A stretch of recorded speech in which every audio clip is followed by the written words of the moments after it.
రక్షించుటకు హతసాక్షులు మీరయ్యారు.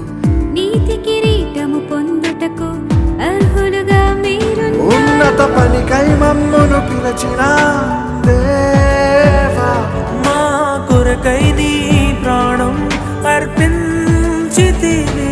నీలో నిలిచి ఉండుటే మా భాగ్యము.